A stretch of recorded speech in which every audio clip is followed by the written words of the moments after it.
Alors déjà, le conseil que je pourrais leur donner, c'est ne faites pas de choix. Il n'y a pas de camp à choisir. Déjà, entre les différents pays. Il n'y a pas de camp. On est tout. En fait, il faut accepter l'intégralité de nos origines. Sénégalaise, toi, tu es sénégalaise, guinéenne, française, tout. Bah, c'est difficile parce que, en tant que métisse, pour les blancs, on est noir et on doit être blanc. Et pour les noirs, on est blanc mais on doit être noir. Bonjour à tous et à toutes, j'espère que vous allez bien. Ici your boy Habib Sall. Bienvenue au Cercle d'Influence Podcast, votre cercle préféré. Comme vous savez, ici on s'inspire à inspirer avant d'expirer. Je suis un éternel apprenti qui ne sait pas grand-chose. Donc chaque semaine, j'invite des personnes compétentes et reconnues dans leur domaine respectif pour apprendre, pour soutirer des principes, des approches et des manières de faire que vous et moi pouvons appliquer dans nos vies respectives, que ce soit sur le plan professionnel ou sur le plan personnel.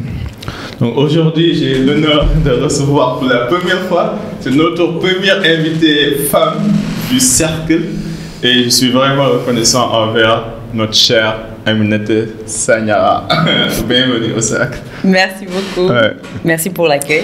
Merci beaucoup. Donc, ici, on a l'habitude de retracer le parcours. Donc, pour les gens qui nous écoutent et qui ne vous connaissent pas, est-ce que vous pouvez faire une présentation descriptive de vous, de votre origine et de votre parcours? Ok, on a combien de temps parce que... Non, on va suivre comme tu veux. D'accord, non, je vais quand même être assez brève. Je m'appelle Aminata Sanyara, j'ai 30 ans, je suis franco-sénégalaise, bissau-guinéenne. Je viens de France et depuis le mois de juin 2021, je suis arrivée pour la première fois au Sénégal et même en Afrique de manière générale pour créer ma société de cosmétiques, Tarzakoli Cosmetics, au Sénégal. Ok. Quand est-ce que tu as eu le déclic? Pourquoi tu as décidé de retourner au Bercail et de participer à la contribution ou de contribuer au développement du pays? Alors, j'ai toujours su que j'irais en Afrique. Je savais juste pas quand. Je savais pas comment. Je savais pas encore pourquoi. Mais j'ai toujours su que je rentrerais, que j'irais déjà de base. Et en 2020 déjà, à partir du moment où j'ai découvert mon pourquoi, parce que j'ai vraiment beaucoup cherché mon pourquoi, j'ai passé du temps. J'ai passé du temps à apprendre vraiment qui j'étais, parce que j'ai compris qu'il y avait plein de choses qui me correspondait pas dans la vie classique, on va dire ça comme ça. Et donc en gros, j'ai décidé de partir parce que j'ai ressenti l'appel. J'ai ressenti l'appel, c'est peut-être un peu fou, mais j'ai ressenti qu'en fait c'était le moment. J'ai jamais été, j'ai toujours voulu y aller parce que même ma petite sœur y allait souvent. Mais moi j'ai pas eu cette opportunité là parce que je devais à chaque fois rester pour les études et avancer. Mon père me disait toujours finis les études d'abord, après tu y iras, etc. Il voyait ça plus comme des vacances, alors que moi je voyais ça plutôt comme un retour à la maison et en même temps on va dire une sorte de redécouverte de ses origines. Parle-moi de tes origines en fait, parce que j'ai envie de comprendre pourquoi tu disais tout à l'heure que en fait, tu as voulu revenir pour te retrouver en quelque sorte. Donc, parle-moi de tes origines, de tes parents. Alors, mon père est sénégalais-guinéen. Ok. Mais il est beaucoup plus fier de ses origines guinéennes. Non, mais parce qu'il est né là-bas et ensuite, il a dû fuir le pays avec la famille pour aller au Sénégal. Okay. Et donc, en gros, toute la famille, on a pris l'identité sénégalaise et tous mes oncles et tantes sont sénégalaises. Mais ma grand-mère aussi est sénégalaise de base. Okay. Et donc en gros, pour lui, en fait, il revendique son identité guinéenne parce que c'est sa différence à lui en fait par rapport à ses autres frères et sœurs. Je comprends. Donc il est très attaché à cette identité-là. Et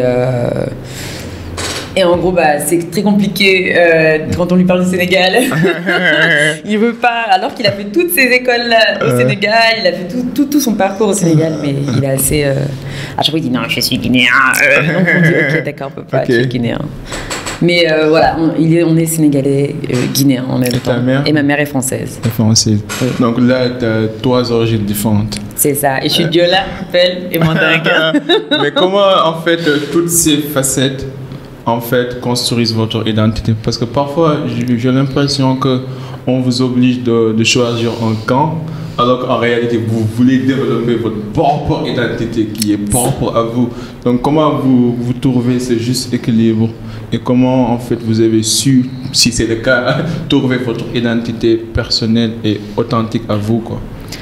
Alors, trouver mon identité, je pense que c'est un parcours de vie. Je pense qu'on passe son temps à se renouveler et à se redécouvrir à chaque fois qu'on évolue au cours de notre vie. Donc, je pense que trouver son identité propre, je pense qu'on la trouvera peut-être jamais. Mais toi, tu as l'impression que tu l'as trouvée. J'ai l'impression, j'ai la sensation de me connaître, et en tout cas de savoir ce que je veux, ce que je veux pas, et où est-ce que je veux aller. Ça, par contre, ça, je sais. Mais comment était le processus? Comment tu étais arrivé à cette conclusion-là? Ça a été long. Ouais. Ça a été très long. Je veux tout savoir, explique-moi. Ça a été très très long. Déjà, ce qu'il faut savoir, c'est que c'est à mes 27 ans déjà que j'ai pris conscience de ma propre personne. C'était par la suite d'un coaching avec une coach en développement personnel. Okay. J'avais décidé j'ai eu une sorte de déclic vers 2018-2019 okay. pour entre guillemets réapprendre à me connaître, parce que je sentais qu'il y avait plein de choses que je faisais qui ne me correspondaient pas. J'avais l'impression de me perdre un peu. Je me disais, mais qu'est-ce que je veux, qu'est-ce que je veux pas, où est-ce que je vais aller au final, et pourquoi je fais des choses dont je ne suis pas forcément fière et qui ne me correspondent pas. Bref, et à un moment donné, je me suis dit, pause. Prends le temps de te connaître. Prends le temps vraiment de savoir qu'est-ce qui te correspond. Et à la suite de ce coaching-là, qui a été vraiment très deep. Ouais. Deep à quel niveau? Dans quel sens? J'ai vraiment, déjà, le fait déjà de prendre conscience de sa propre personne, à 27 ans, de se rendre 27 compte ans quand même, qu'en fait, j'existais pas dans ma propre vie. Que j'étais un peu la spectatrice de ma propre vie au final. Donc je me suis dit, waouh, du moins. Comment tu as survécu pendant 27 ans si tu croyais être observatrice de ta propre personne? En fait, je sais pas vraiment si je survivais, mais c'est un peu comme Get Out, le film. Je sais pas si vous l'avez vu, mais c'est un peu comme... En fait, j'ai pris conscience que j'étais derrière mon corps. Tu portais un masque, quoi. Ouais, on va dire ça comme ça, parce que j'ai toujours eu l'habitude depuis petite de prendre des rôles qui n'étaient pas forcément les miens. Donc j'ai pas forcément été une petite fille, ou j'ai très rapidement été... déjà quand on est l'aîné, on nous laisse pas trop le choix. Si, je comprends.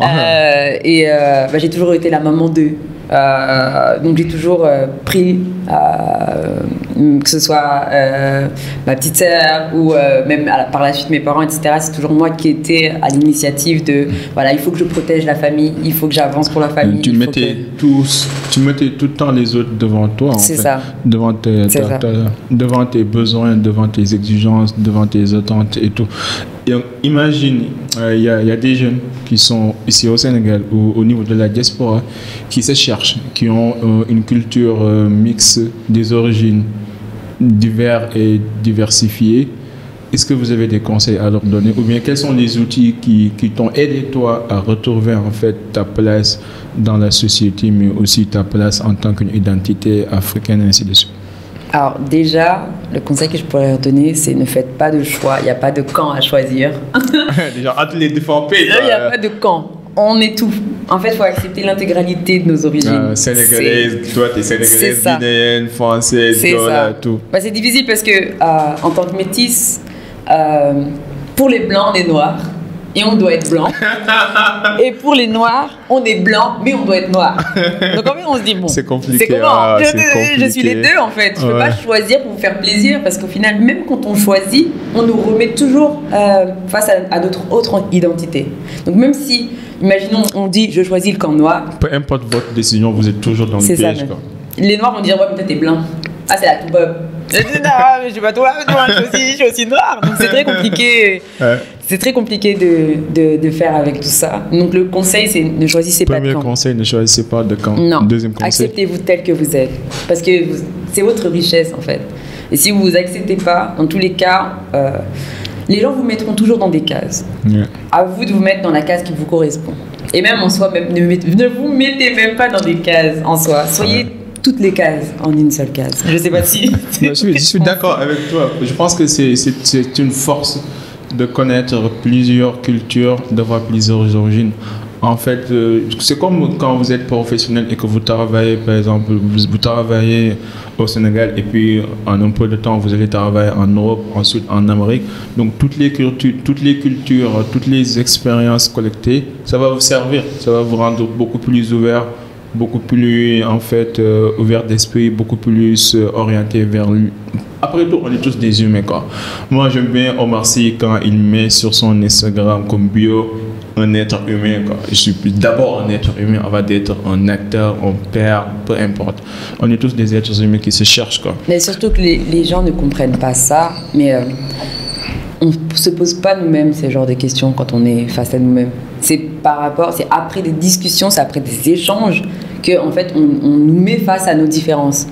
Mais nous, on ne se sent pas différents. Vous voyez, Quelles sont les techniques que ton coach en développement personnel en fait, a utilisées pour t'aider à te retrouver? Elle a utilisé plusieurs types d'exercices. On a commencé beaucoup par la gratitude déjà. C'est très important, la reconnaissance. Ouais. Oui. Après, de base, je suis très reconnaissante également. Mais c'est vrai que déjà mettre sur papier les exercices, du moins dire pourquoi on est reconnaissant et même aussi faire des exercices en étant reconnaissante de nos propres actions. Par exemple, ça... déjà, quand on a réussi un diplôme. Ouais. Parce que moi, je banalisais toutes mes expériences. Il faut célébrer les petites victoires, quoi. C'est ça, c'est ça. Mais pas que les petites victoires qui correspondent aux autres, mais les nôtres aussi.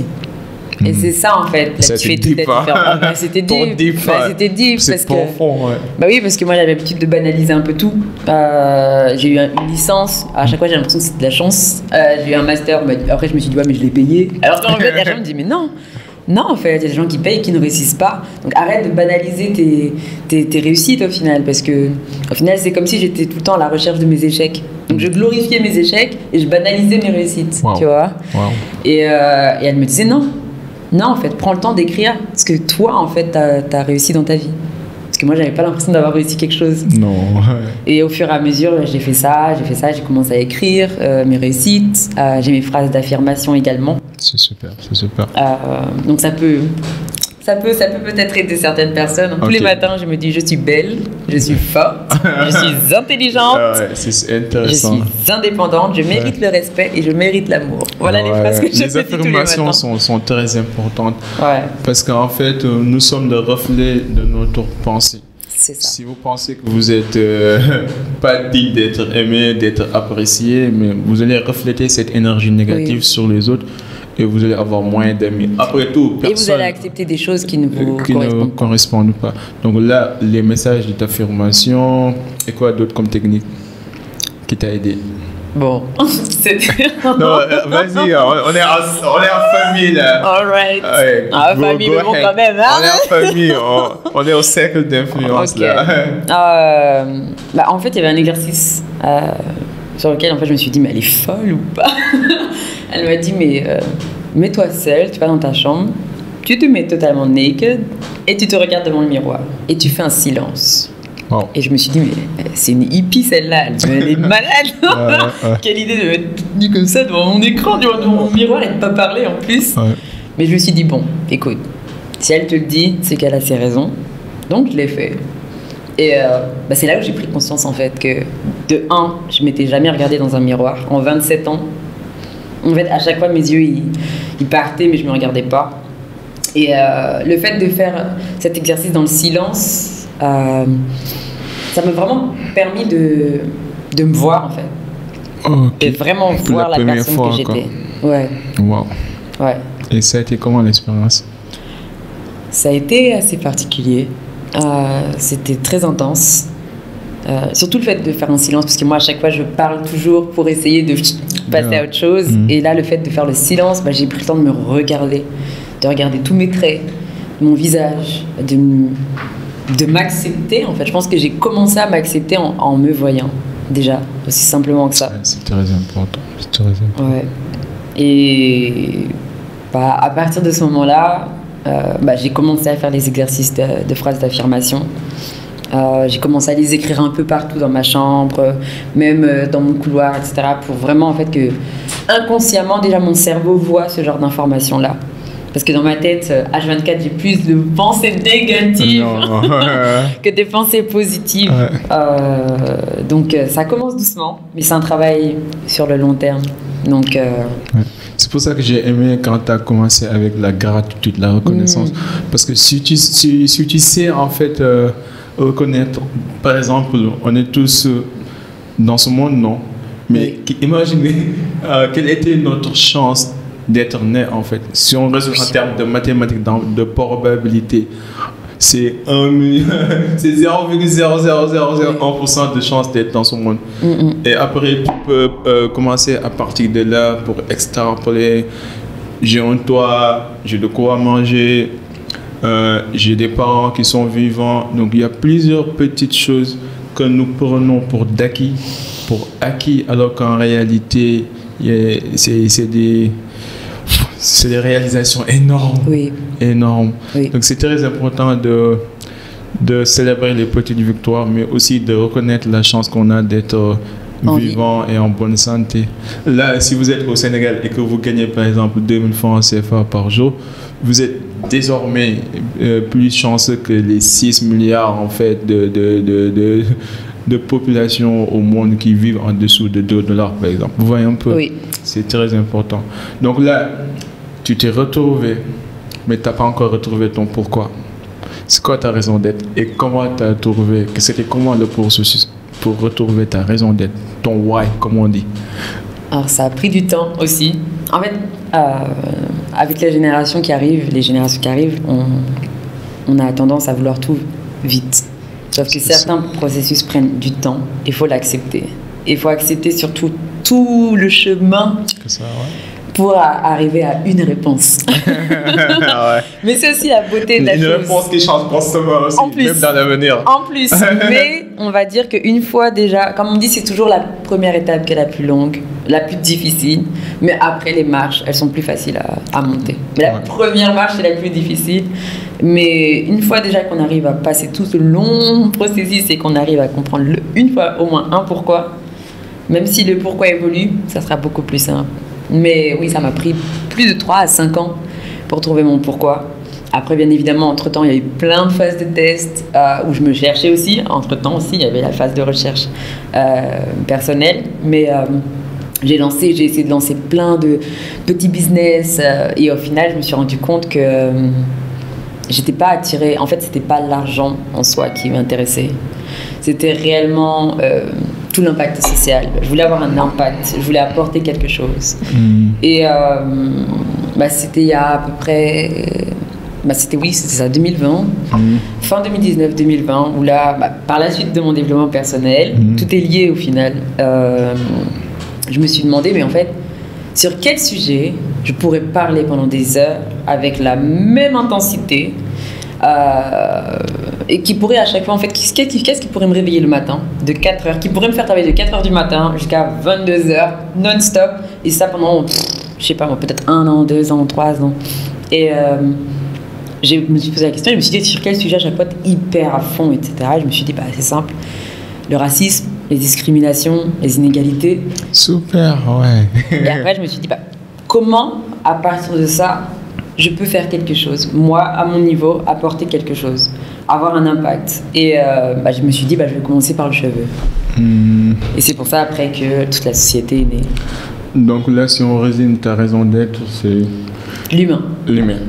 C'est le social. C'est ça. Pour avoir un enfant me sourire, ça me remplit le cœur plus que d'avoir 1 milliard sur mon compte. Quoi. C'est très important. Donc, et là, tout ce que tu fais, c'est juste des matérialisations de ton pourquoi. C'est ça. Le pourquoi reste constant, que ce soit dans le cosmétique, dans l'entrepreneuriat, les projets, ainsi de suite. Et c'est très important. Donc maintenant, tu as retrouvé ton pourquoi. Allons-y à l'entrepreneuriat. Oui.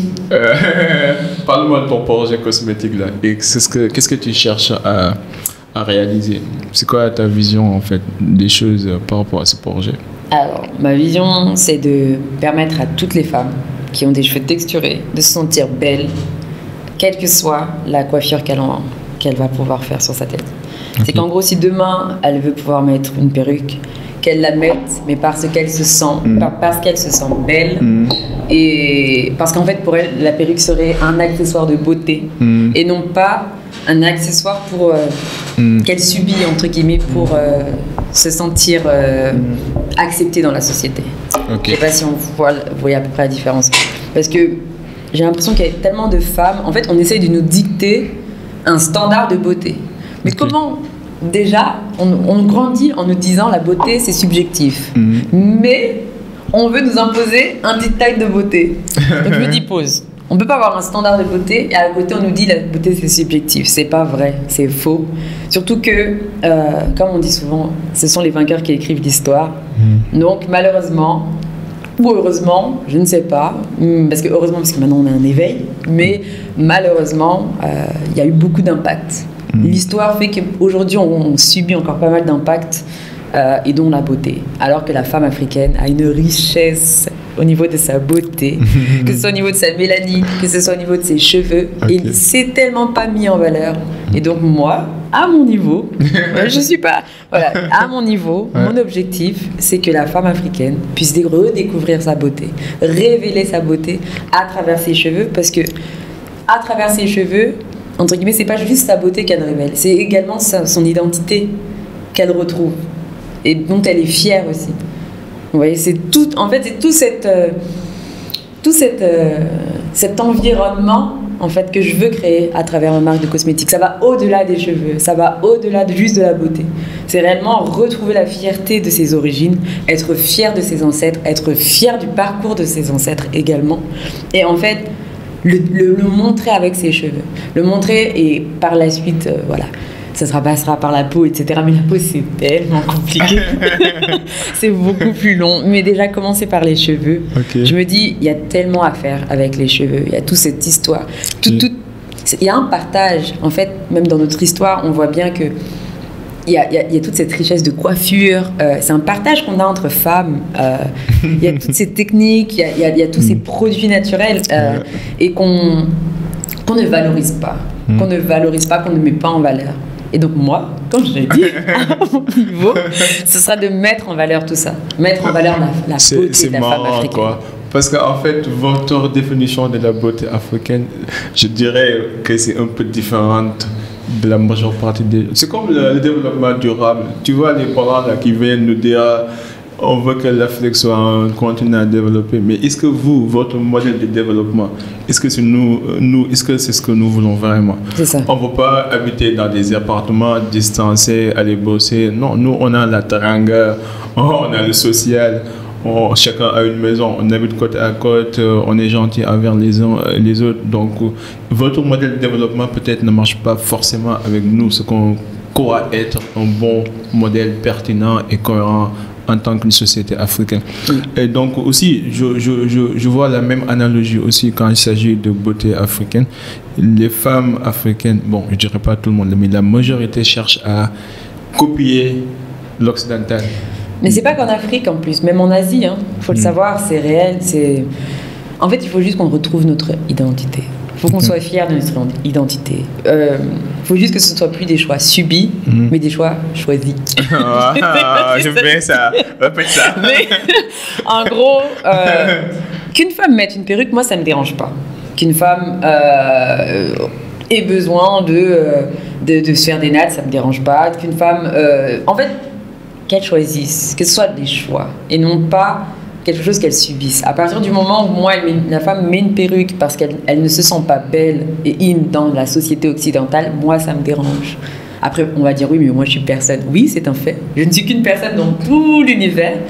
Mais à partir du moment où moi, ça me dérange, j'aimerais créer la différence pour que ces femmes-là puissent avoir d'autres opportunités et qu'elles puissent par la suite se sentir belles, en fait. Ok. Donc là, ça va être des produits cosmétiques, c'est ça? Pour les cheveux texturés. Pour les cheveux texturés. Oui. Et ensuite, il y a tellement à faire. C'est ça qui est magnifique. Mais juste petit aparté, la diaspora aussi, ce qu'elle peut apporter, c'est pas de venir en mode sauveur. Parce que moi, quand je suis venue, je suis pas venue en mode je vais sauver l'Afrique. Non. Explique-moi l'expérience, en fait. Comment ça a été, genre, ton arrivée sur Dakar, l'expérience, la découverte, comment ça a été? Alors déjà, ma première chose positive quand je suis arrivée à Dakar, c'est déjà dans l'avion, j'avais 3 places. Je sais que ça peut paraître fou. Okay. Mais quand on se dit, je prends un avion pour aller au Sénégal, d'avoir 3 places à côté, j'ai besoin de dormir, je me suis dit, c'est feu vert. God is with me. Je me suis dit, c'est génial, c'était feu vert. J'ai dit, c'est sûr, c'est bon. L'Afrique, là, c'est bon pour moi. J'ai dit, non, 3 places dans un avion pour aller au Sénégal. Vous vous rendez pas compte? Il y a des gens, ils me regardaient, ils me regardaient dur, là. Ils avaient un regard trop mauvais avec moi. J'étais là, non, mais je vais dormir. J'avais pas envie de laisser ma place. Hein. Mais en fait, pour moi, déjà, ça, c'était un signe que ça allait être bon. Et par la suite, je suis arrivée, j'ai rencontré des personnes exceptionnelles. Après, on va dire, je suis venue avec un esprit tellement positif. Je suis arrivée toute seule. J'avais que mon oncle avec moi. Et puis après, je suis quelqu'un de débrouillarde aussi. Donc, j'avais envie de découvrir par moi-même. J'ai mis 1 semaine pour trouver un appartement. Et ensuite, une fois que j'ai trouvé, c'était parti. Je suis partie à la conquête du Sénégal. J'étais à fond sur mon projet. Au début, j'avais pas trop de vie. Et ensuite, j'ai rencontré des personnes vraiment exceptionnelles. Qui m'ont permis de rencontrer encore d'autres personnes exceptionnelles. Super. Et au final, ici, tout va vite. Ouais, ça passe vite. Tout va vite. C'est vrai. Mais je suis pas arrivée en mode sauveur. Je suis arrivée en mode, j'aimerais comprendre comment vous fonctionnez. J'aimerais comprendre... comment vous réfléchissez également. C'est très important. Je dis ça. J'ai les gens qui viennent et qui pensent qu'il n'y a pas de compétences, les gens sont nuls. Non. Puis l'Afrique, on va vous sauver. Non, j'ai ça. C'est ça, surtout qu'en plus on vient un peu en mode occidentaux. Oui, moi je sais mieux que toi. Non. Frère, c'est humble, quoi. C'est ça. En fait, il faut juste se dire, je pense que je peux apporter des choses, mais je pense aussi qu'ils peuvent m'apporter beaucoup. En fait, l'essentiel, c'est de s'ouvrir aux autres. Oui. C'est un partage d'expérience. C'est un partage. Même le fou, il peut t'apprendre quelque chose. Il faut juste être ouvert et attentif. Donc, ok, projet cosmétique. Ensuite, l'événementiel. L'événementiel aussi. Il y a fin janvier, j'ai décidé de... Parce qu'en fait, j'ai cherché un job. Et c'est quelque chose vraiment qui me met très mal à l'aise, parce que je déteste. Tu m'as expliqué que t'aimes pas avoir des boss, quoi. Non, déjà ça, mais en fait, je peux en avoir à partir du moment où je sais que c'est pour un temps donné. Voilà. Mais pas pour l'éternité. Non, pas pour l'éternité, parce que j'ai un esprit trop libre. J'aime ma liberté, et surtout, j'ai appris à développer mon projet, et dès qu'on commence vraiment à être entrepreneur, ça devient très difficile au fur et à mesure de se recaler dans un rythme de salariat classique. Je comprends. Donc faire du 9-17, c'est très difficile, alors que déjà on fait du 4-22. Donc du 9-17, on se dit, je vais rester là assise sur un bureau, c'est très difficile. On pose ta question. Non, tu étais en train de parler sur l'événementiel. Oui. Et aussi, tu peux continuer ton développement sur le fait que tu n'aimes pas en fait travailler du 9h à 17h sur le processus normal. C'est vrai qu'il y a plusieurs manières de faire sa vie, mais ça m'intéresse. Continue ce que tu disais, du genre, pourquoi tu as créé le projet événementiel? Parce que tu ne pouvais pas tenir en fait cette contrainte-là. Oui. En fait, c'est très difficile pour moi tout le processus de recrutement classique où tu es censé venir t'asseoir à une table, on est censé te poser des questions et tu es censé te vendre en quelques minutes, alors que déjà il y a le facteur stress qui est à fond. On ne peut pas juger ce que tu es capable de faire ou pas. En fait, les gens mentent tellement sur leur CV. Donc, en fait, je trouve que c'est illogique aujourd'hui de recruter des gens sur ce qu'ils te disent et ce qu'ils te disent avoir fait également au final. Je pense qu'il faut prendre le temps, il faut être un peu plus humain peut-être dans les recherches. Peut-être, après, on verra par la suite comment même moi je recruterai les gens plus tard. Mais c'est vrai que j'ai déjà commencé à parler à ma RH qui n'est pas encore embauchée. Que tu vas quitter, quoi. Que j'embaucherai, que je lui ai dit on va préparer ça pour mes futures embauches. Moi je veux pas un truc classique, je n'aime pas ça. Mais en gros voilà, je voulais pas, ça me saoulait en fait, très honnêtement, j'étais un peu fatiguée, je me suis dit et tu sais quoi, tu vas créer toi-même l'opportunité. Imagine quelqu'un qui nous écoute, qui a un boulot, mais qui veut devenir entrepreneur. C'est pas facile, hein. Ouais, mais il cherche une manière sûre de faire le saut, quoi. Du genre, tu peux pas venir du jour au lendemain, je vais être entrepreneur, sans épargne, sans un plan. Toi, est-ce que tu avais un plan bien détaillé sur comment tu vas passer de A à Z Bon, j'avoue, moi, je suis un peu une sauvage. Du moins, non, j'avoue que je suis partie un peu à... Comme ça, quoi. Ouais, non, ne suivez surtout pas. Ne me suivez pas. Ne faites pas comme moi. Okay. Non, l'exemple que je peux donner, ne faites pas comme moi. Moi, je ne suis pas un exemple assis. Parce que là, je mange des cailloux, là. Mais le conseil que je pourrais donner aux personnes qui veulent quitter le salariat, déjà, prenez le temps de savoir pourquoi. Ok.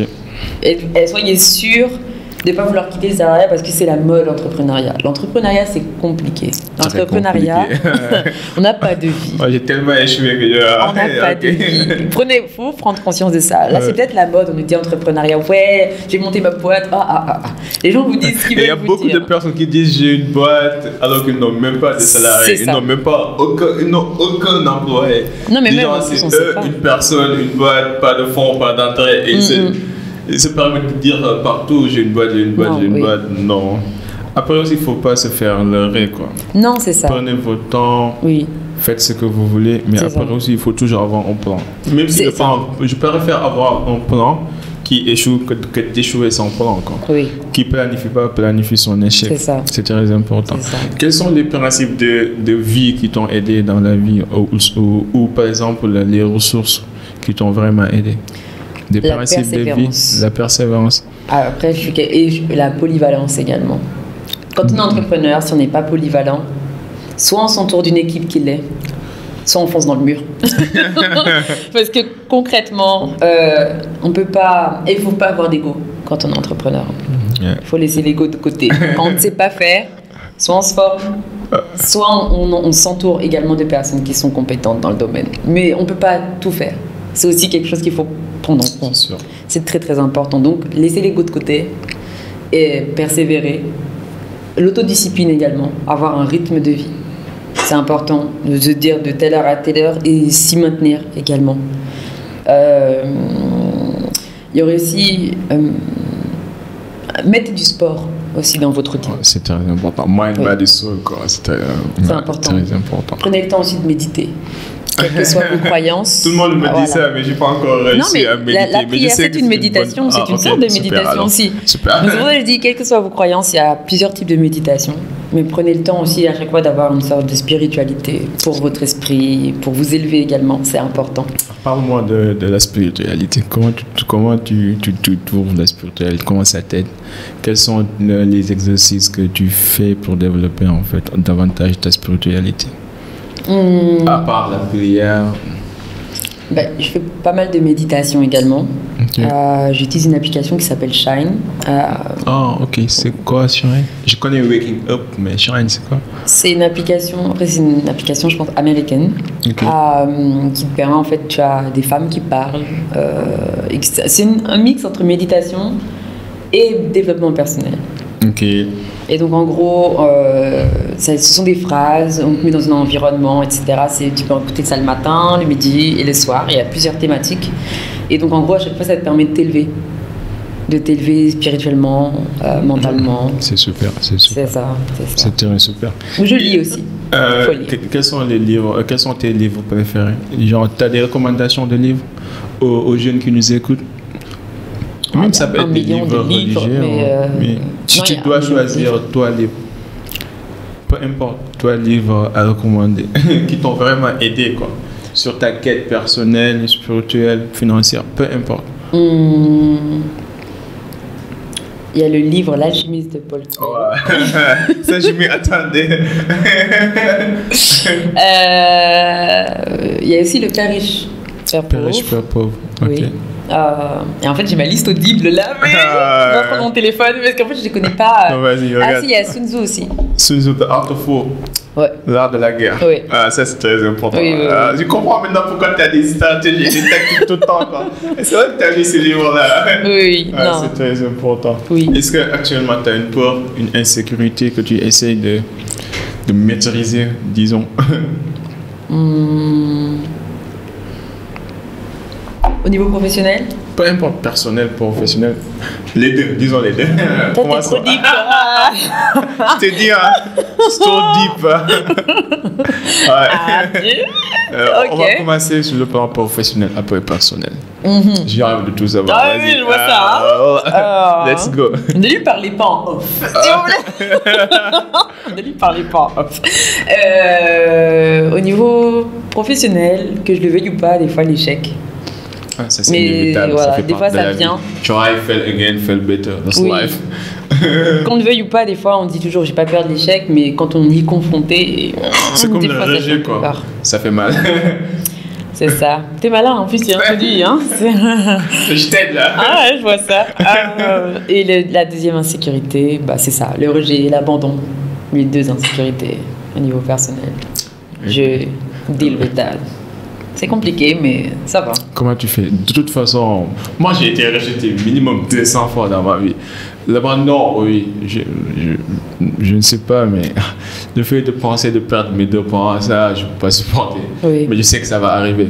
Pour l'instant, je n'ai pas encore trouvé de méthode pour voir comment je vais gérer ça. Et toi, tu as déjà trouvé une méthode pour gérer le rejet, l'insécurité, l'abandon? Moi, je dis carrément, je n'ai pas encore trouvé une méthode pour ça. Ah non. Tout ce que je peux faire, c'est prier et demander que Dieu me donne la force. Oui, bah, c'est compliqué. Honnêtement, c'est compliqué. En fait, déjà prendre conscience de son comportement face à ses insécurités, je pense que ça aide. Parce que je sais que clairement, je deviens folle en fait. Du moins, on dit souvent les femmes sont folles, mais c'est votre faute aussi. Faut pas nous confronter à nos insécurités. Qu'est-ce qu'on a fait nous? Quand une femme est folle, c'est parce que souvent on la confronte à ses insécurités et d'un coup elle vrille. En fait, il y a vraiment ce switch. Mais ça, c'est un choix aussi. Comme disait, genre, entre la pensée et la réaction, il y a un petit moment dans lequel tu peux faire ton choix. Est-ce que tu vas aller dans ce sens-là ou de l'autre sens? C'est ton choix aussi. Oui, mais ça, c'est quand on a atteint un niveau de maîtrise. Voilà. Je pense que quand déjà on sait même pas qu'on a des insécurités, on switch, on sait même pas pourquoi on switch, on sait même pas comment on a switché, on sait même pas quel a été l'élément déclencheur. Raison pour laquelle il faut avoir un outil qui va t'aider ou bien une manière, une pratique qui t'aide en fait. Bah, franchement, je sais que dans la communauté noire, c'est compliqué d'en parler, mais je pense qu'il faut quand même en parler. Ah là, je suis intéressé. Non, mais c'est vrai, parce que même j'ai essayé d'en parler à mon père, il m'a regardé, genre ça c'est son côté tout bas. Mais je le dis quand même. Non, mais parce que ça sert, du moins. Ça sert quand même énormément. Il faut aller voir parfois des professionnels qui nous permettent en fait de guérir de certaines choses dont on n'a pas du tout la maîtrise. Une idée que les Africains ne c'est bon, pas. Non, mais parce que c'est un fait. Tu dis à quelqu'un de voir une thérapeute. Est-ce qu'on a des thérapeutes ici? Est-ce qu'on a des psychologues ici? Bien sûr. Bon, c'est pour respecter les métiers des gens. Mais bien sûr, il y a ça. Bien sûr, il y a ça. Mais c'est juste que, voilà, mais je comprends. Je ne suis pas en train de dire l'importance de voir un endroit sûr où tu peux. Non, parce que des fois, on est limité. Même en discutant avec son entourage, à un moment donné, il y aura toujours un niveau que même l'entourage ne pourra pas aller. C'est pour ça que je dis, des fois, il y a des professionnels qui sont là pour ça et qui permettent en fait d'aller deeper. On doit aller vraiment plus profondément et de se rendre compte en fait que des fois, il y a des choses qui bloquent et qui ne sont même pas liées à nous, en fait, à notre histoire. Du moins, c'est même des fois, c'était une de ma coach, elle est vraiment très deep dans tout ce qui est les ancêtres, l'ADN, etc. Ouais. Et elle disait que même des fois, on traîne avec nous des insécurités ou en tout cas des histoires de nos ancêtres en fait dans notre ADN. Donc des fois même, on doit avancer avec des trucs qui nous appartiennent même pas au final. Je ne sais pas si c'est très français ce que je viens de dire. Si, je comprends. Mais en gros, on doit avancer avec un mal qui nous appartenait même pas initialement. Donc c'est vraiment deep et des fois les professionnels sont là pour ça, pour essayer de comprendre déjà qu'est-ce qu'on peut contrôler, qu'est-ce qu'on peut pas contrôler, et déjà quand tu sais sur quoi tu as le contrôle et sur quoi tu l'as pas, bah déjà tu te libères d'un poids énorme. Ouais. Après, comme on dit, quoi, si tu peux pas changer la situation, change ta perspective. Oui, mais ça, c'est une question de perspective. Je suis d'accord, tu as besoin de parler avec les gens. Il faut échanger, il faut écouter. C'est très important. Parce que moi, j'ai dû voir une psychologue. Ça a été dur pour moi-même. Ça a été dur d'aller voir une psychologue parce que même moi, je me disais, mais vas-y, c'est des charlatans. En plus, moi, qu'est-ce que je vais aller voir une psychologue? Je suis pas malade, je suis pas folle. Mais oui, mais c'est pas une question. En fait, c'est des fois quand tu veux vraiment pouvoir te connaître et avancer, quand tu sens qu'il y a un truc que tu peux pas te connaître tout seul. Voilà. Tu as besoin d'être accompagné. C'est ça. Tout le monde le sait. C'est ça. Et tu vois, un truc simple. Pour les personnes qui ont les enfants divorcés. Il y a des choses, des fois, on se rend pas compte. Mais moi, mes parents ont divorcé. Et en fait, pendant toute ma jeunesse et même jusqu'à aujourd'hui, en fait, je me suis rendu compte que à chaque fois que les gens allaient vers moi, genre parler de mes parents, tout de suite j'étais agressive parce qu'en fait, je les protégeais, tu vois. Ah si, je vois. Et en fait, en parlant avec la psychologue, je me suis rendu compte que je prenais sur moi la responsabilité de la séparation de mes parents. Waouh. Tu vois. Alors que moi, j'étais pas consciente. Même moi, quand elle me l'a dit, genre j'avais envie de la. Genre, je me suis dit, heureusement qu'en plus on était au téléphone à ce moment-là, et qu'avec Covid, tout ça, c'était compliqué. Mais je me suis dit, mais si elle était en face de moi, je l'aurais peut-être frappé, je sais pas, tu vois. Mais parce qu'en fait, quand elle m'a dit, ouais, mais c'est ton père le responsable, je lui ai dit, elle parle à qui elle? J'ai dit, mais elle est malade, quoi. Mais comment elle parle de mon père comme ça et tout? Je me suis dit, oh, ça va ou pas? Comme toi, tu vois. mais ouais, parce que moi j'étais trop addictive, je me suis dit mais elle est qui elle pour parler de mon père, tu vois. Genre en plus elle me dit il est irresponsable, il est pas bien, j'ai dit mais t'es folle quoi, je me suis dit calme-toi. Mais après elle m'a dit non mais c'est pas contre toi et tout, j'ai dit ouais mais canalisez-vous aussi, tu vois, quand vous dites des choses. Et après elle m'a dit non et à la fin d'un coup j'ai explosé en fait. Elle m'a vraiment dit les choses et en fait après j'ai pleuré, je me suis dit mais c'est la vérité. Toute ma vie en fait j'ai pris la responsabilité de la séparation de mes parents alors que non en fait. Tu vois. Et quand déjà tu comprends ça, tu comprends aussi après pas mal de tes actions dans le passé, pas mal de tes réactions aussi. Ont été façonnées par l'environnement de ton enfance. Quoi. C'est ça. Bon, c'est deep. Tu vois. Ouais. Mais tu vois, tu comprends plein de choses et tu te dis mais je suis pas responsable. Donc pourquoi en fait pendant tout ce temps-là j'ai accepté des choses alors que j'étais pas responsable, tu vois. Et là maintenant comment tu te sens? Tu es libre? Tu te sens comment tu te sens réellement? Des fois je me sens perdue. Des fois littéralement je me sens perdue. Des fois je me sens pas forcément à ma place dans ce monde. Mais je me sens quand même un peu libre parce que je me sens plus connectée avec moi-même. C'est très important. C'est ça. Mais des fois c'est compliqué parce que t'as beau être entouré, mais tu te sens quand même tout seul. Je sais pas si ça t'arrive des fois. Si, ça m'arrive. C'est ça.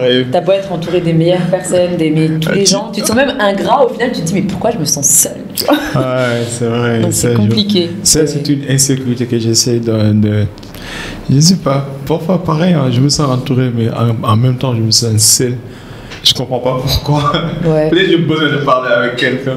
Parce que moi aussi, je suis des gens qui fonctionnent 24/24, qui prennent les choses en charge, qui prennent les choses en main et qui se dit tout est ma faute, je dois tout faire, je dois tout réaliser, je dois prendre soin de tout le monde. Mais à la longue, tu te dis putain. Tout sur les épaules. Ah ouais. Non, allez, personne n'est là pour moi, mais je suis là pour tout le monde, quoi. Trop, mais c'est compliqué. Comment on dirait, c'est trop.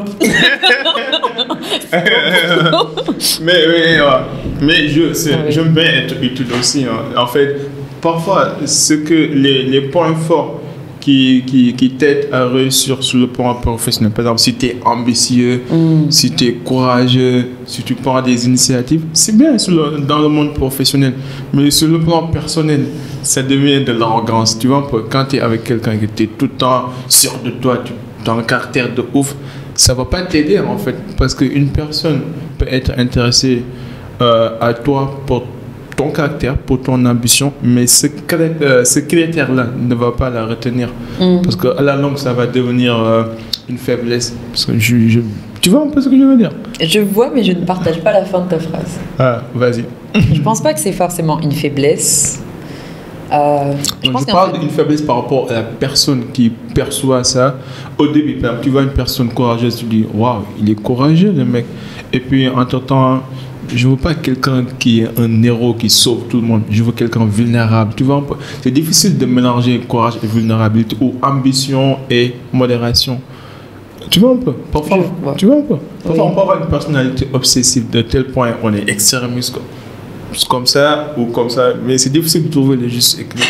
C'est difficile, oui, c'est très difficile de trouver le juste milieu. Mais quand on a l'intention et la volonté, on peut au moins s'y rapprocher. Je suis d'accord. Mais tu as soulevé quand même un point assez important, assez intéressant. Aussi, je pense que si les gens ne posent pas les bonnes questions quand ils rentrent en relation, tu vois, ils ne cherchent pas non plus à connaître l'autre. Ils veulent vite se mettre en relation et après ils disent mais t'es comme ça. Mais tu m'as pas posé la question. Mais toi, tu penses pas que c'était ton rôle de dire les choses? C'est pas aussi facile que ça. Tu sais, les gens veulent, du moins, des fois les gens sont attirés par quelque chose qu'ils voient. C'est sûr. Mais ils ne cherchent pas à connaître la personne. Mais après, tu te rends compte que si tu es vraiment intéressé, tu vas te rendre compte, tu vas apprendre à aimer les faiblesses ou bien les insécurités de la personne. Parce qu'elle te les a partagées également, parce que tu as compris que c'était ses insécurités. Manière aussi, ça n'est pas de la même manière. Oui, parce qu'on ne parle pas en fait, on parle pas. On pense des fois qu'on parle, mais on ne parle pas. Du moins, on ne partage pas. On parle, mais on ne partage pas. C'est pour ça que tu m'as mis dans des situations mais tu vas obliger, entre guillemets, à partager des choses. Tu vois, j'aurais pu très bien faire une conversation hyper superficielle où on aurait été vraiment ça. Mais tu me forces, on va rester poli. Mais tu m'as obligé à aller deep. Je me suis dit, pourquoi j'ai parlé avec lui hier, là? mais bon, au final, ça crée plus d'intimité, tu vois. On a l'impression d'avoir partagé beaucoup plus, d'avoir pas eu une relation superficielle la dernière fois lors de nos échanges, tu vois. Ouais. Et la plupart des personnes, si tu regardes bien, on va parler. La plupart, même à tes amis, le nombre de fois où ils te demandaient si ça allait, t'as dit ça va. Est-ce que ça allait réellement? Non. Mais ça dépend de comment tu demandes. Si on se croise et tu me dis ça va, tu vas bien? Je dis, oui, ça va. Mais si on se croise, tu me dis hey, ça fait un bail là. Et la famille, comment tu vas? Je vais m'ouvrir. Ça dépend. Ça dépend. À vous. Non, moi, c'est piqué aussi. Est-ce que tu vas vraiment dire? Des fois, tu vas dire oui, ça va, on a parlé, mais ça s'est passé de manière naturelle. Oui. Parce que, comme on dit en anglais, it's better to be interested than to be interesting. Ouais. Tu vois, c'est bien d'être intéressé que d'être intéressant. Moi, je n'aime pas faire l'intéressant. Je me dis, comme je dis tout le temps, je suis un état apprenti et tout le monde peut m'apprendre quelque chose. Tu vois un peu. Oui. Là, on est dans les relations. Là. Qu'est-ce que tu vois comme obstacle dans les relations personnelles, par exemple? Ou bien, qu'est-ce qu'on peut améliorer, que ce soit homme ou femme? Je dirais le partage. Du moins, on dit souvent la communication, mais je pense qu'il faut communiquer réellement. On ne parle pas. Parfois aussi, on peut insinuer que non, je fais tout ça. Donc normalement, elle doit comprendre. Ou bien elle doit comprendre. Parce que c'est le principe de réciprocité. On est deux êtres totalement différents. On ne peut pas. En fait, oui. C'est le principe de réciprocité. Oui et non. Oui et non. Si je te fais un cadeau d'anniversaire et que c'est mon anniversaire, c'est normal que, même si je ne le dis pas, c'est normal que je tende, ou bien c'est normal que j'ai des suppositions sur le fait que tu vas m'offrir quelque chose. C'est le principe de réciprocité. Mais je comprends aussi, comme il y a une formule qui dit que le secret du bonheur, c'est de ne pas avoir des attentes. Oui, mais après, je sais très bien que c'est plus facile à dire qu'à faire. Mais on est des êtres humains, on a des émotions. Regarde, c'est comme un peu les relations avec les parents. Okay. Des fois, en tant qu'enfant, on attend des choses de nos parents. Mais on ne sait pas eux-mêmes quelles relations ils ont eues avec leurs propres parents. On ne connaît même pas, au final, réellement leur relation aux relations. Je ne sais pas si c'est français, mais tu vois, moi j'ai beaucoup attendu de mes parents à ce qu'ils me fassent des câlins, qu'ils soient vraiment dans l'attention, dans la démonstration. Alors qu'eux n'ont pas vécu ça de leurs parents. Des deux côtés, hein. Tu vois, on dit ma mère était blanche, mais pourtant elle était sauvage. Donc, tu vois, elle était. Franchement, c'est comme si j'avais une maman noire au final, parce qu'elle n'était pas forcément. Elle était pas forcément. Elle donnait. Elle était très dure aussi. Et pourtant, on dit souvent les blancs, ils vont faire des câlins. Elle m'a pas fait des câlins.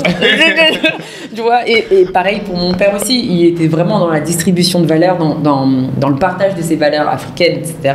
Mais il voulait pas, il était très dur aussi, parce qu'il voulait pas non plus qu'on soit trop mou. Donc, je comprends. Alors que moi, je voulais des câlins. Donc tu vois, c'est aussi bête que ça. Et moi, j'attendais des choses que eux ne me donnaient pas. Et c'est pareil dans les relations aussi avec hommes et femmes. Les gens veulent des choses, mais en même temps, tu peux pas attendre quelque chose d'une personne qui ne sait même pas au final. En fait, toi, peut-être que les cadeaux sont importants pour toi. Moi, peut-être que le temps passé avec toi est important pour moi. C'est les 5 love signs là. Tu vois, les 5 signes d'amour.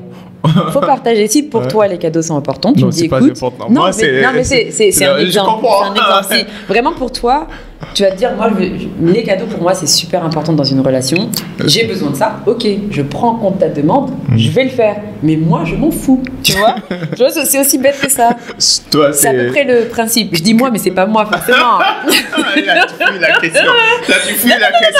T'as trop été deep avec moi. Faut me laisser un peu, s'il te plaît. Mais tu vois, c'est à peu près ça. Les gens ne partagent pas dans la relation. Ils attendent des choses parce que eux sont capables de faire. Mais est-ce que toi, tu es capable de faire? L'autre personne, peut-être qu'elle n'est pas capable. Vous n'avez pas la même histoire de vie, vous n'avez même pas le même background. Comment tu peux espérer attendre quelque chose d'une personne qui n'a même pas... Marie-toi avec toi-même. Je suis d'accord. Marie-toi avec ton clown alors. Tu m'as convaincu. Ouais. Il faut partager. Il faut se dire clairement les choses. Écoute, moi j'aime ça, ça, ça. J'attends ça, ça, ça. D'une relation. La personne te dira, ok, moi c'est ça, ça, ça. J'attends ça, ça, ça. C'est possible, c'est pas possible. Tu vois? Et ça, c'est dans tous les types de relations, même au niveau professionnel. Tu vois? Des fois, il faut être honnête. Il faut prendre le temps, il faut partager. Ça, j'aime ça, j'aime pas. Ça, peut-être que on peut le faire ensemble. On peut évoluer, on peut travailler ensemble. On peut faire ça, j'aime pas, mais je peux travailler dessus. Tu vois? Mais ça va pas me changer ma personne pour autant, mais je peux faire un effort. Toi, il y a plein de choses comme ça. Je comprends. Donc là, et ça, c'est un peu personnel. Sois libre si tu ne veux pas répondre. Du genre, avec le divorce de tes parents, quelles sont, si jamais un jour tu décides d'avoir des enfants, quelles sont les erreurs que tu aimerais pas, si ça existe, que tu aimerais pas en fait reproduire, ou bien quel cadre juges-tu idéal pour tes enfants, pour éviter de ne pas vivre ce que tu as vécu avec tes parents? Je dirais que, en fait, si je dois être divorcée un jour, déjà si je dois me marier, ensuite si je dois me divorcer, je prendrai le temps de me divorcer en bon terme. C'est très important pour les enfants. C'est ça. Et même avant même de divorcer, je prendrai le temps de me marier avec une personne qui partage la même vision que moi par rapport à la parentalité. Et quelle est ta vision de la parentalité? Toi, tu veux marier ou c'est comment? Parce que... non, je demande.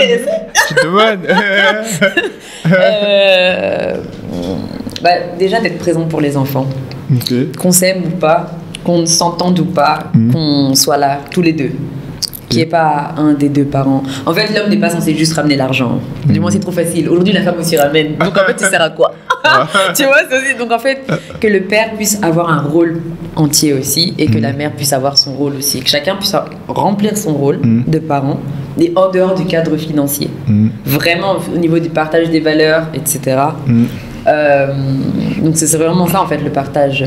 Pour moi, la parentalité, c'est vraiment de savoir, toi et moi, on va où?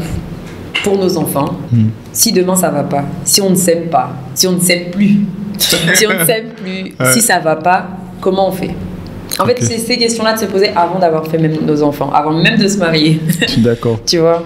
Et ensuite, ok, comme ça, si demain on divorce, je sais déjà qu'on est carré. Et à chaque fois faire des check-up chaque année pour être sûr que... tu vois? Évaluation annuelle, quoi. Voilà. Mais c'est important. C'est important. Et par la suite, voilà, à chaque fois on sait, comme ça, si on divorce, je sais mes enfants ils seront bien, ils vont pas subir notre séparation. Après ça sera sûrement dur parce que ça reste difficile pour des enfants, mais de les mettre tellement dans un environnement où les deux parents s'entendent bien, on travaille toujours ensemble, on est toujours un binôme, c'est juste qu'on vit séparément, tu vois. Je suis d'accord. Ça pourra... Quel est le pire conseil qu'on t'a jamais donné? Pire conseil? Adapte-toi au milieu, genre mets-toi dans le truc, comme tout le monde, fais comme tout le monde, tu vois. Non, parce que je suis pas comme tout le monde en fait. Donc pourquoi je devrais ressembler à tout le monde? Je suis d'accord. Le meilleur conseil qu'on t'a donné? Le meilleur conseil, sois toi-même. Mais ça peut être aussi un piège, hein. Tu es d'accord? Oui et non. Parce qu'on m'a dit sois toi-même, mais pas dans le sens n'évolue pas. C'est sois toi-même en prenant toujours en fait, en t'adaptant.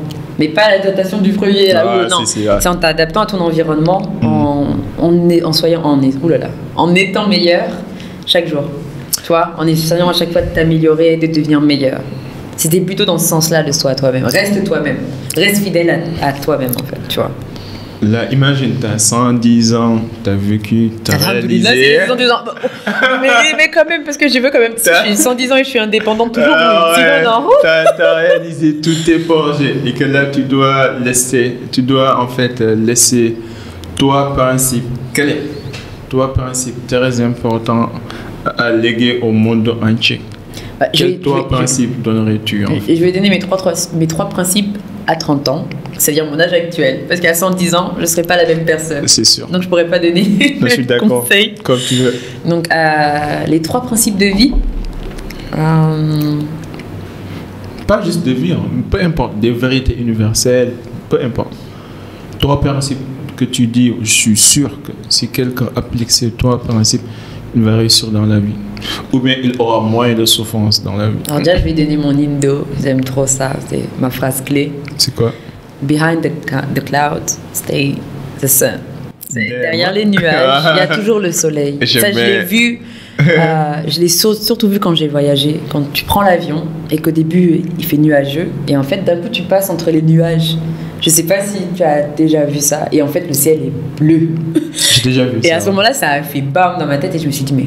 Derrière en vrai, les nuages. Moi, je vois les nuages là. Ouais. Au-dessus, c'est calme. Monde, ouais. C'est calme, c'est beau. C'est pour ça qu'on dit qu'il ne faut pas juger un livre par sa couverture. C'est ça. Et l'homme, il ne fait pas le moine. C'est ça. Donc, à chaque fois qu'on pense que c'est pire, déjà, sache qu'il y aura toujours pire. Malheureusement, c'est ça. Ouais. Mais surtout, il y aura toujours mieux après. En fait, comme tu l'as dit tout à l'heure, tout est une question de perspective. Au début, tu vois quelque chose de super. Tu veux dire, je vais jamais y arriver. Oh non, mais là, c'est la pire situation de ma vie. Mais juste attends un peu. Dieu fait toujours bien les choses. Tu vas avoir le soleil qui va arriver derrière toi. C'est le même principe. Deuxième principe, crois en toi. Écoute-toi. Écoute ton instinct. Quand ton instinct te dit c'est bon, vas-y. Si ton instinct te dit non, va loin. Écoute-toi, c'est très important. Il faut s'écouter. Écoute ton instinct. Vraiment. Troisième principe, entoure-toi des bonnes personnes. Parce que sache que dans un groupe, si tu es autour de 5 imbéciles, t'es le 6e. Ah bon? Donc si tu es entouré de 5 personnes entrepreneurs super bien, c'est que tu es la 6e personne. Entoure-toi toujours. En fait, fais en sorte de t'entourer de bonnes personnes. C'est comme la citation, quoi. Si tu passes ta journée positivement et que tu croises un connard, ce mec est un connard. Et si toutes les personnes que tu croises sont des connards, alors mon gars, c'est toi le connard. C'est le même principe. C'est le même principe. C'est exactement la même chose. C'est le même principe. Et dernière question, quelle influence aimerais-tu laisser dans ce monde? En soi, moi j'aimerais qu'on ne me voit pas, mais j'aimerais que créer en fait une sorte d'environnement et de créer pas mal de sociétés, d'associations qui feront que en fait le mouvement que je vais créer avec ces associations et ces entreprises-là fasse une sorte d'économie circulaire. En gros, que les gens qui seront aidés, qui auront appris à travers moi et mon entourage, puissent ensuite aussi transmettre ce qu'ils ont appris. C'est ça que j'aimerais laisser. C'est pas ma personne que j'aimerais laisser. Quelle cause noble. Non, mais c'est plutôt ça. C'est voilà. Aider les gens pour qu'ensuite eux-mêmes puissent aider les autres et en fait créer cette chaîne-là. C'est ça qui m'intéresse réellement. Aminata, you are a great woman. Merci beaucoup. En tout cas, je suis reconnaissant pour cette opportunité. C'est vrai qu'on s'est rencontrés hier pour la première fois. Et là, c'est comme si on se connaît depuis longtemps. C'est ça. Donc, merci pour cette opportunité. Merci. Tu es quelqu'un de bien et je te souhaite le meilleur au monde. Et le cercle, c'est ton cercle. Si on peut aider, quoi que ce soit, n'hésite pas. On est là pour servir. Merci beaucoup. Donc, tu es sur Instagram, sur les réseaux sociaux? Oui. C'est vrai que j'ai même pas... On est parti tellement de sujets. Je te dis, moi, c'est trop... On n'a même pas eu le temps de parler de tout ça. Mais c'est pas grave, je reviendrai à l'occasion. Tu vas revenir, c'est sûr. Tu vas revenir, c'est sûr. Donc, pour les gens qui aimeraient entrer en contact avec toi, quelle est la meilleure manière, en fait? En live. Ok, c'est noté à tes non, mais après, ils peuvent très bien venir me parler sur mon Instagram personnel ou sinon même... On va mettre le lien dans les show notes. Oui. Ou même sur les Instagram, mes deux pages. Mes autres pages. Ça marche, tu me donnes les différents liens. Je vais partager ça aux écouteurs et aux téléspectateurs qui aimeraient entrer en contact avec toi. Ton dernier mot? Merci. Non, merci pour tout. C'est moi qui te remercie. Non, on se remercie mutuellement. Alors, c'est moi qui te remercie. Aujourd'hui, c'est moi qui te remercie. En tout cas, c'est le cercle. Et ça se passe ici toutes les semaines. N'hésitez pas à suivre la chaîne. N'hésitez pas à partager avec les gens. Si vous avez appris ne serait-ce qu'une seule chose et que vous... Ne lâchez pas. Osez. C'est ça le message essentiel. Foncez. On va tous mourir de toute façon. On n'a qu'une seule vie. Donc, fonçons en fait. Oui. À la prochaine. Et en attendant, soyez légendaires, soyez uniques, soyez gentils aussi. Hein. Peace and love. Bye.